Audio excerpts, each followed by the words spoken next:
Hello in there. Can you see me? All right. Yep, I'm up in the trees today to read you The Great Gatsby. Okay. We're on chapter 5, I believe. Here we go. When I came home to West Egg that night, I was afraid for a moment that my house was on fire. 2 o'clock, and the whole corner of the peninsula was blazing with light, which fell unreal on the shrubbery and made thin, elongating glints upon the roadside wires. Turning a corner, I thought that it was Gatsby's house, lit from tower to cellar. At first I thought it was another party, a wild rout that had resolved itself into hide-and-go-seek, or sardines in the box, with all the house thrown open to the game. But there wasn't a sound, only wind in the trees, which blew the wires and made the lights go off and on again, as if the house had winked into the darkness. As my taxi groaned away, I saw Gatsby walking toward me across his lawn. "Your place looks like the World Fair," I said. "Does it?" He turned his eyes towards it absently. "I've been glancing into some of the rooms. Let's go to Coney Island, old sport, in my car." "It's too late." "Well, suppose we take a plunge in the swimming pool. I haven't made use of it all summer. I've got to go to bed." "All right." He waited, looking at me with suppressed eagerness. "I talked with Miss Baker," I said after a moment. "I'm going to call up Daisy tomorrow and invite her over for tea." "Oh, that's all right," he said carelessly. "I don't want to put you to any trouble." "What day would suit you?" "What day would suit you?" he corrected me quickly. "I don't want to put you in any trouble, you see." "How about the day after tomorrow?" He considered for a moment. Then, with reluctance, "I want to get the grass cut," he said. We both looked at the grass. There was a sharp line where my ragged lawn ended, and the darker, well-kept expanse of his began. I suspected that he meant my grass. "There's another little thing," he said uncertainly, and hesitated.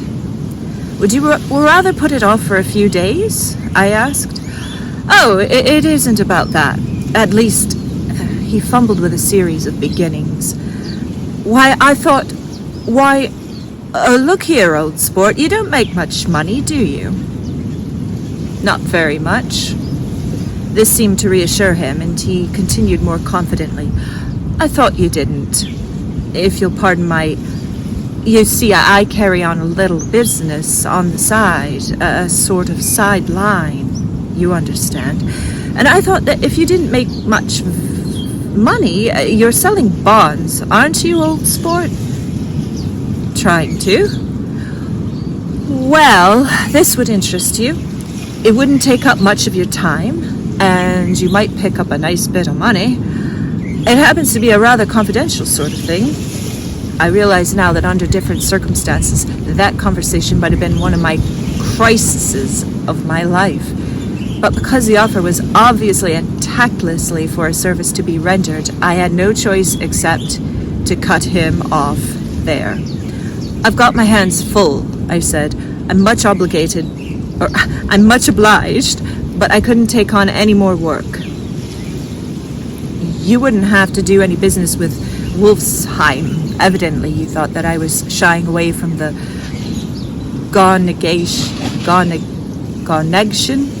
connection mentioned at lunch, but I assured him he was wrong.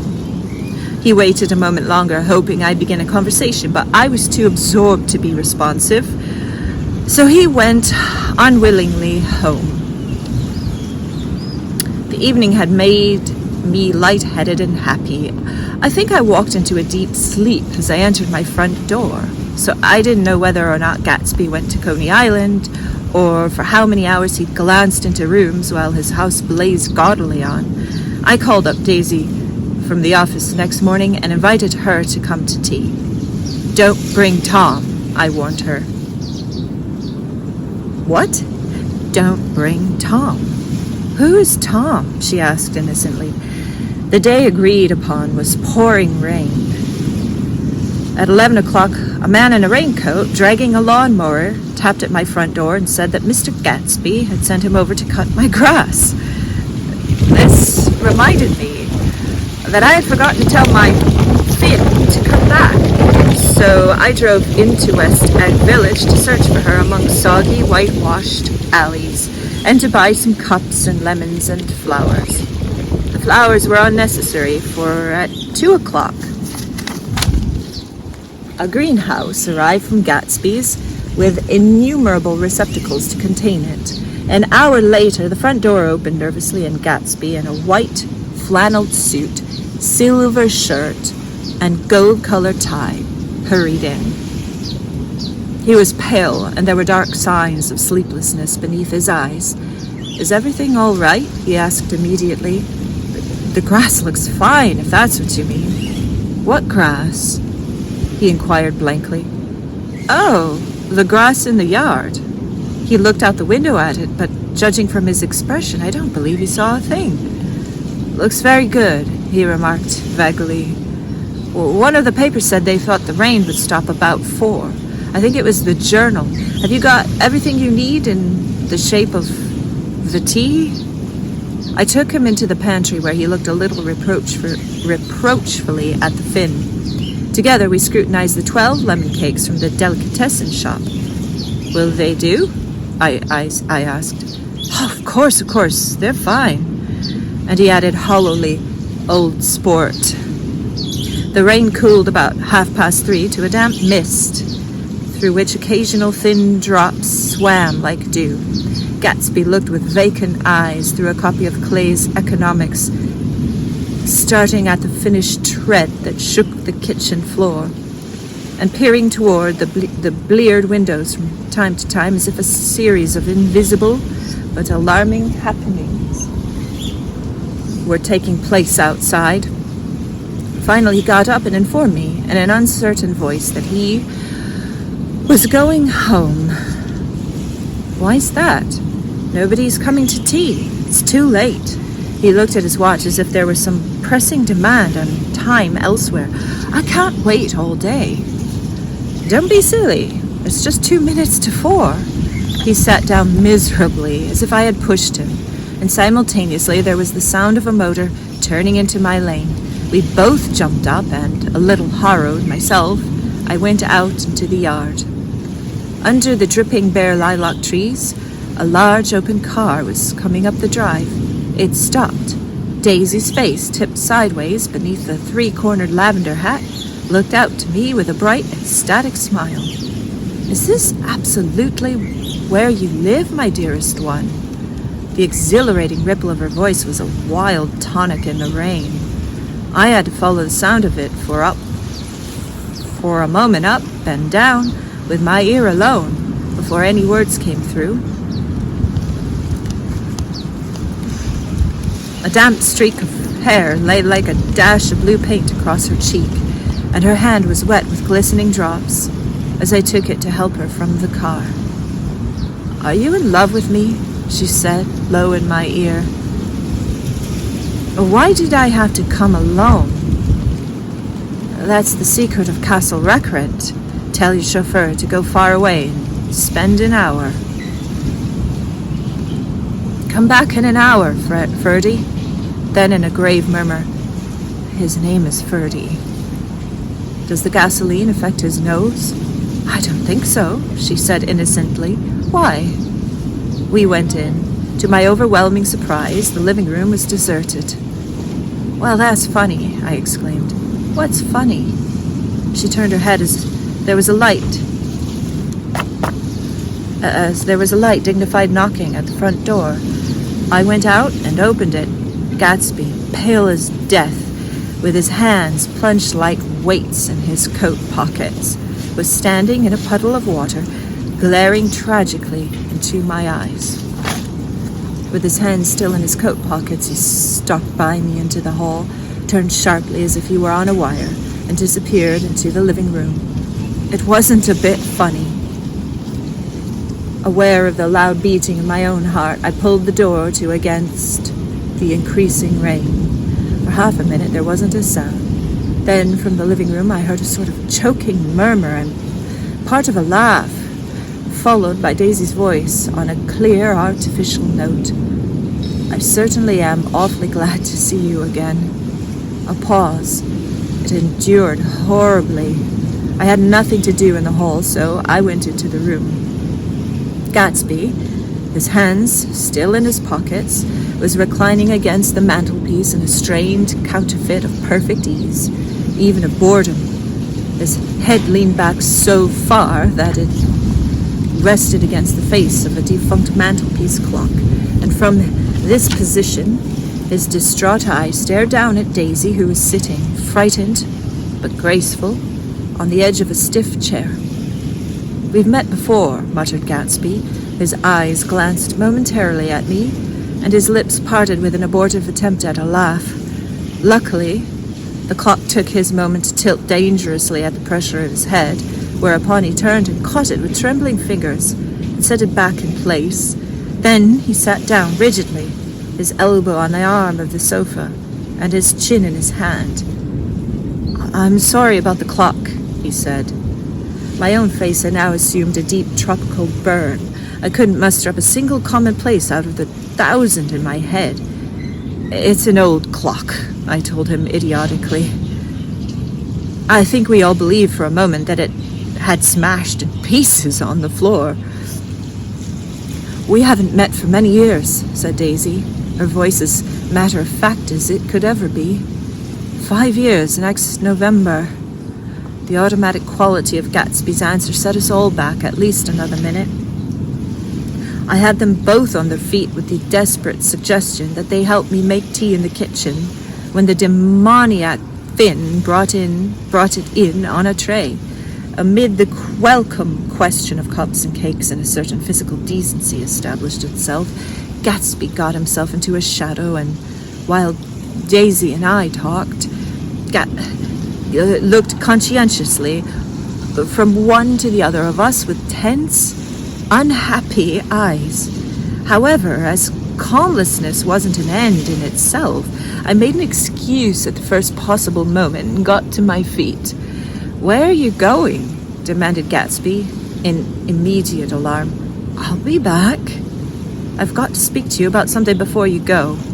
He followed me wildly into the kitchen, closed the door, and whispered, "Oh, God!" in a miserable way. "What's the matter?" "This is a terrible mistake," he said, shaking his head from side to side. "A terrible, terrible mistake. You're just embarrassed, that's all." And luckily, I added, "Daisy's embarrassed too." "She's embarrassed?" he repeated incredulously. "Just as much as you are." "Don't talk so loud. You're acting like a little boy," I broke out impatiently. "Not only that, but you're rude. Daisy's sitting in there all alone." He raised his hand to stop my words, looked at me with unforgettable reproach, and opening the door cautiously, went back into the other room. I walked out the back way just as Gatsby had when he had made his nervous circuit of the house half an hour before, and ran for a huge black, knotted tree whose massed leaves made a fabric against the rain. Once more it was pouring, and my irregular lawn, well shaved by Gatsby's gardener, abounded in small muddy swamps and prehistoric marshes. There was nothing to look at from under the tree except Gatsby's enormous house, so I stared at it like Kant at his church steeple for half an hour. A brewer had built it early in the period craze, a decade before, and there was a story that he'd agreed to pay 5 years' taxes on all neighboring cottages if the owners would have their roofs thatched with straw. Perhaps their refusal took the heart out of his plan to found a family. He went into immediate decline. His children sold his house with the black wreath still on the door. Americans, while occasionally willing to be serfs, have always been obstinate about being peasantry. After half an hour, the sun shone again, and the grocer's automobile rounded Gatsby's drive with the raw material for servants' dinner. I felt sure he wouldn't eat a spoonful. A maid began opening the upper windows of his house, appeared momentarily in each, and leaning from a large central bay, spat meditatively into the garden. It was time I went back. While the rain continued, and it seemed like the murmur of their voices, rising and swelling a little now and then with gusts of emotion. But in the new silence, I felt that silence had fallen within the house, too. I went in, after making every possible noise in the kitchen, short of pushing over the stove, but I don't believe they heard a sound.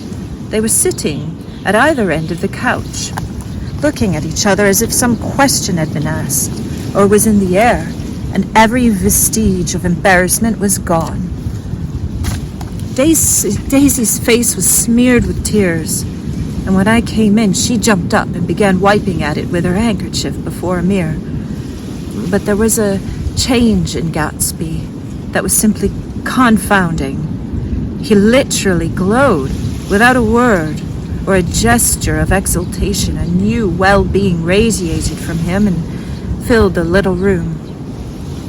"Oh, hello, old sport," he said, as if he hadn't seen me for years. I thought for a moment he was going to shake hands. It stopped raining. Has it? When he realized what I was talking about, that there were twinkle bells of sunshine in the room, he smiled like a weatherman, like an ecstatic patron of recurrent light, and repeated the news to Daisy. "What do you think of that? It stopped raining." "I'm glad, Jay."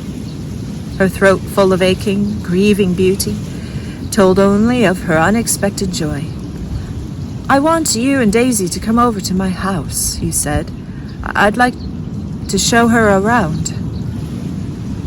"You sure you want me to come?" "Absolutely, old sport." Daisy went upstairs to wash her face, too late, I thought, with humiliation of my towels, while Gatsby and I waited on the lawn. "My house looks well, doesn't it?" he demanded. "See how the whole front of it catches the light?" I agreed that it did look splendid. "Yes."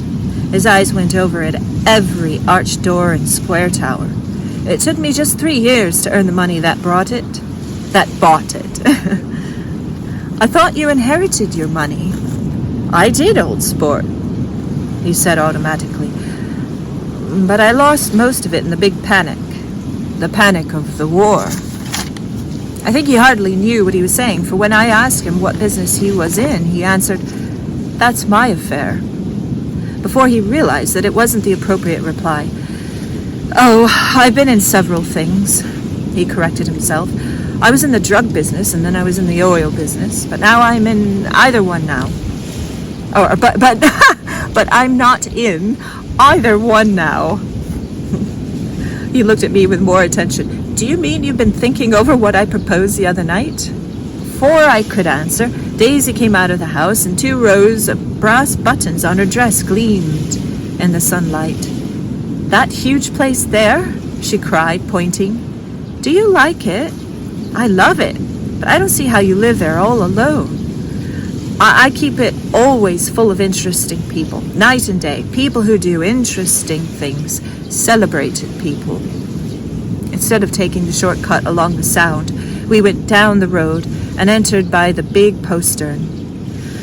With enchanting murmurs, Daisy admired this aspect of that, of the futile silhouette against the sky, admired the gardens, the sparkling odor of jonquils and the frothy odor of hawthorn and plum blossoms, and the pale gold odor of "Kiss Me at the Gate." It was strange to reach the marble steps, and to find no stir of bright dresses in or out of the door, and hear no sound but bird voices in the trees. And inside we wandered through Marie Antoinette music rooms and restoration salons. I felt that there were guests concealed behind every couch and table, under orders to be breathlessly silent until we passed through. As Gatsby closed the door of the Merton College library, I could have sworn I heard the owl-eyed man break into ghostly laughter. We went upstairs, through period bedrooms, swathed in rose and lavender silk, and vivid with new flowers, through dressing rooms and pool rooms and bathrooms and sunken baths, intruding into one another, into one chamber where a disheveled man in pajamas was doing liver exercises on the floor. It was Mr. Klipspringer, the boarder. I had seen him in wandering hungrily about the beach that morning. Finally, we came to Gatsby's own apartment, a bedroom and a bath, and an Adam's study, where we sat down and drank a glass of some chartreuse he took from a cupboard in the wall. He hadn't once ceased looking at Daisy, and I think he revalued everything in his house according to the measure of response it drew from her well-loved eyes. Sometimes, too, he stared around at his possessions in a dazed way, as though in her actual and astounding presence, none of it was any longer real. Once he nearly toppled down a flight of stairs. His bedroom was the simplest room of all, except where the dresser was garnished with a toilet set of pure dull gold. Daisy took the brush with delight and smoothed her hair, whereupon Gatsby sat down and shaded his eyes and began to laugh. "It's the funniest thing, old sport," he said hilariously. "I can't, when I try to." He had passed visibly through two states that was entering upon a third. After his embarrassment and his unreasoning joy, he was consumed with wonder at her presence. He had been full of the idea so long, dreamed it right through to the end, waited with his teeth set, so to speak, at an inconceivable pitch of intensity. Now, in the reaction, he was running down like an overwound clock. Recovering himself in a minute, he opened for us two hulking patent cabinets, which held his massed suits and dressing gowns and ties and his shirts, piled like bricks in stacks, a dozen high. I've got a man in England who buys me clothes.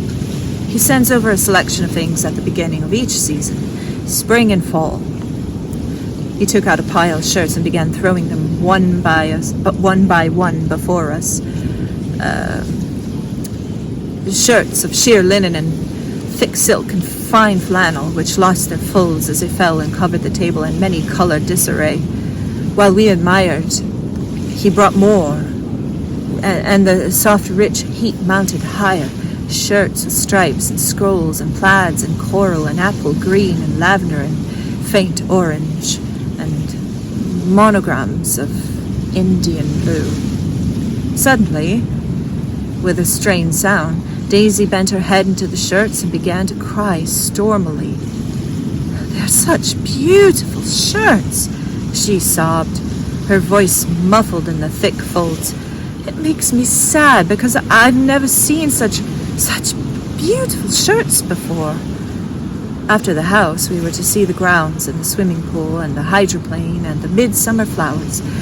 But outside Gatsby's window, it began to rain again. So we stood in the row looking at the corrugated surface of the Sound. "If it wasn't for the mist, we could see your home across the bay," said Gatsby. "You always have a green light that burns all night at your dock." Daisy put her arm through his abruptly, but he seemed absorbed in what he had just said. Possibly it had occurred to him that the colossal significance of that light had now vanished forever. Compared to the great distance that had separated him from Daisy, it seemed very near to her, almost touching her. It had seemed as close as a star to the moon. Now it was again a green light on the dock. His count of enchanted objects had diminished by one. I began to walk around the room, examining various indefinite objects in the half-darkness. A large photograph of an elderly man in yachting costume attracted me, hung on the wall over his desk. Who's this?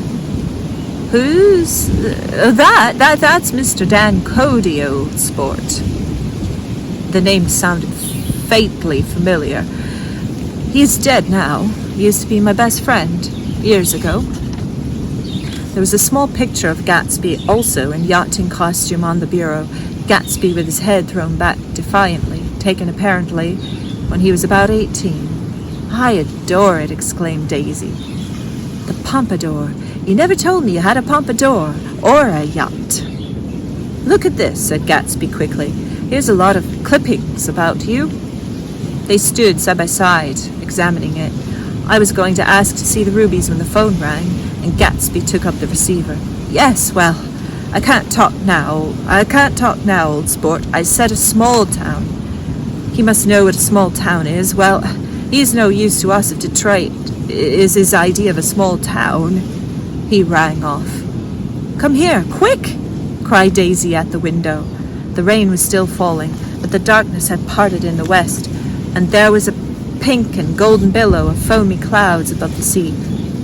Look at that, she whispered, and then after a moment, I'd like to get just one of those pink clouds and put you on it and push you around.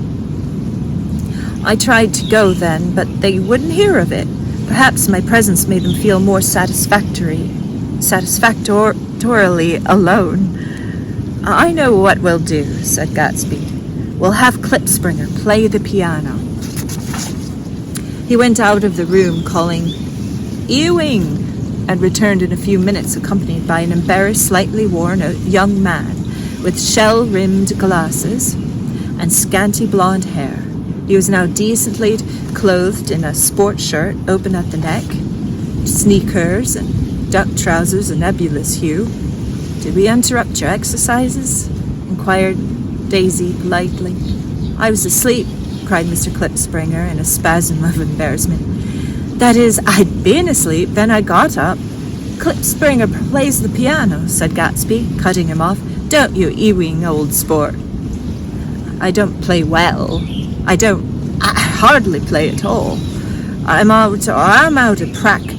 Well, go downstairs, interrupted Gatsby. He flipped a switch. The grey windows disappeared at the house as the house glowed, full of light. In the music room, Gatsby turned on a solitary lamp beside the piano. He lit Daisy's cigarette from a trembling match and sat down with her on the couch far across the room, where there was no light save what the gleaming floor bounced in from the hall. When Klipspringer had played The Love Nest, he turned around on the bench and searched unhappily for Gatsby in the gloom. I'm all out of practice, you see. I told you I couldn't play. I'm all out of Don't talk much, old sport, commanded Gatsby. Play. In the morning, in the evening. Oh, in the morning, in the evening, ain't we got fun? Outside the wind was loud and there was a faint flow of thunder along the sound. All the lights were going on in West Egg now. The electric trains men carrying were plunging home through the rain from New York.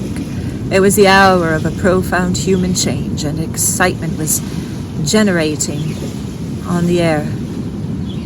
One thing's sure and nothing surer. The rich get richer and the poor get children. In the meantime, in between time. As I went over to say goodbye, I saw the expression of bewilderment had come back into Gatsby's face, as though a faint doubt had occurred to him as to the quality of the present happiness. Almost 5 years. There must have been moments even that afternoon when Daisy tumbled short of his dreams, not through her own fault, but because of colossal vitality of his illusion. It had gone beyond her, beyond everything. He had thrown himself into it with a creative passion, adding to it all the time, decking it out, every bright feather that drifted his way. No amount of fire or freshness can challenge what a man will store up in his ghostly heart. As I watched him, he adjusted a little, visibly. His hand took hold of hers, and as she said something low in his ear, he turned toward her with a rush of emotion. I think that voice held him most, with its fluctuating, feverish warmth, because it couldn't be overdreamed. That voice was a deathless song. They had forgotten me, but Daisy glanced up and held out her hand. Gatsby didn't know me now at all. I looked once more at them, and they looked back at me, remotely, possessed by intense life. Then I went out of the room and down the marble steps into the rain, leaving them there together.